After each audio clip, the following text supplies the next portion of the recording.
Mathematics frequently deals with objects of infinite scale.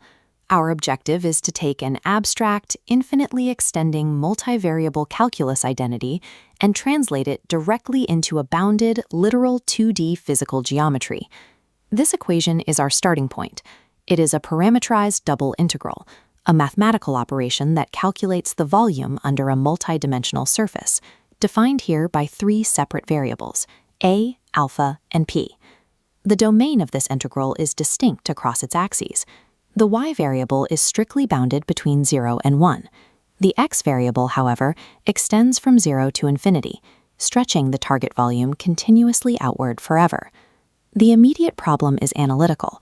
Before we can build a physical shape, we have to evaluate this infinite, abstract volume and collapse it into a single, closed-form algebraic expression.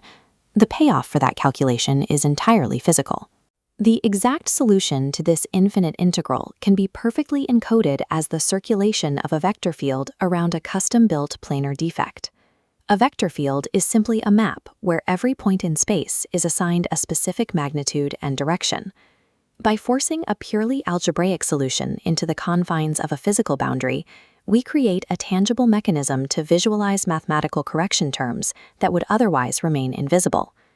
To bridge the gap between algebra and a physical shape, we rely on the concept of a subtractive identity. In specific mathematical evaluations, a complex result will fracture into two distinct pieces, a clean, finite baseline number, minus an infinite but converging fractional series. That negative fractional series acts as a geometric defect. A geometric defect is a subtractive numerical value, modeled as a precise physical area physically carved out of a primary, larger shape. But we cannot carve a defect we have not yet quantified. The foundational double integral must first be decoupled and fully evaluated.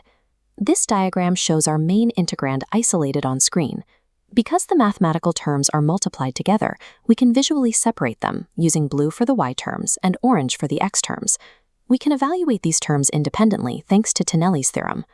Tonelli's theorem is a rule in real analysis that allows us to separate a multivariable integral into individual single-variable integrals, provided the function is entirely non-negative across its domain.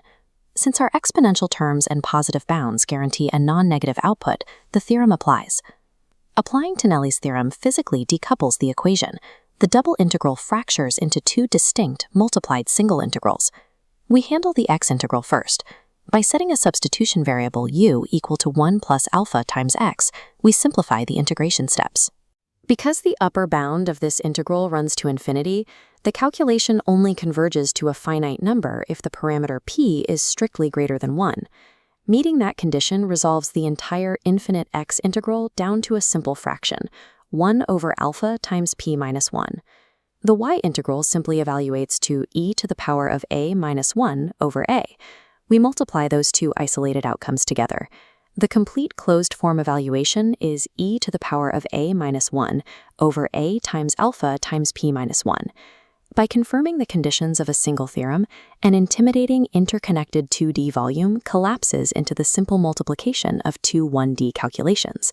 Looking at this isolated fraction, the algebraic complexity is concentrated in the denominator, specifically the alpha times p minus 1 term. We can eliminate this complexity through self-normalization. This requires intentionally choosing parameter values that force this specific part of the denominator to exactly equal 1. Setting both alpha and p to the golden ratio perfectly achieves this.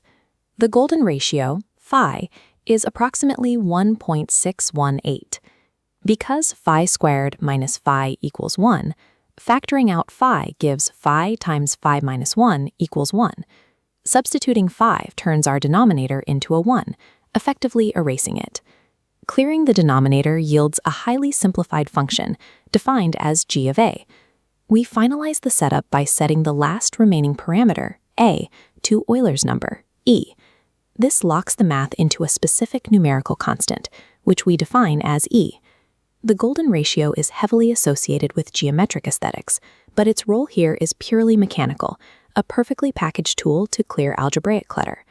This equation demonstrates what happens when we apply the natural logarithm to our constant, e.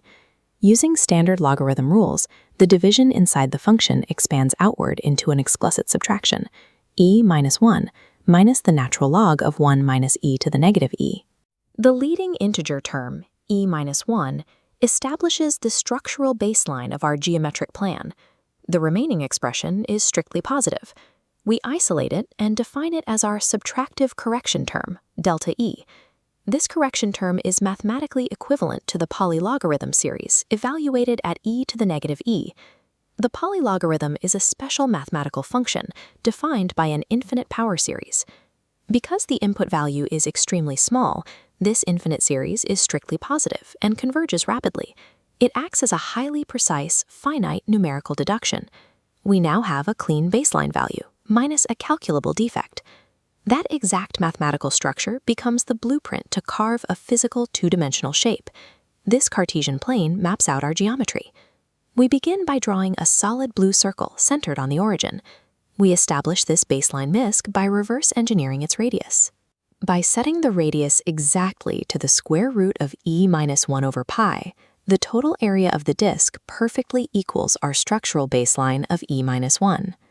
Next, we map the entire correction term. We define a polar curve to encapsulate the subtractive value, delta e. This curve sweeps through the baseline disk, modeling the exact area of the infinite series correction. Permanently subtracting this defect region leaves a compact asymmetrical star-shaped domain designated sigma. Through literal physical area subtraction, the exact 2D footprint of this star shape mathematically equals the natural log of e. The static area perfectly matches the equation. The final requirement is to translate that internal area into a measurable dynamic force moving along the boundary itself. This visualization shows a vector field applied across the 2D plane. We assign the horizontal force as negative y over 2 and the vertical force as x over 2. To understand how this field behaves, we calculate its curl. Curl is a mathematical operator that measures the exact rate of rotation of the vectors at any given point in the fluid. Taking the partial derivatives outputs a clean, constant result. The curl is exactly 1, and rotation is perfectly uniform. This allows us to apply Green's theorem, where the line integral calculating flow along a closed boundary strictly equals the shape's internal area. The measurable circulation of this fluid around the perimeter of our dented star shape is strictly equal to the target value, log e. By systematically decoupling variables and isolating a discrete logarithmic correction term, an infinite abstract mathematical volume is perfectly encoded into the physical circulation of a solid line in two-dimensional space.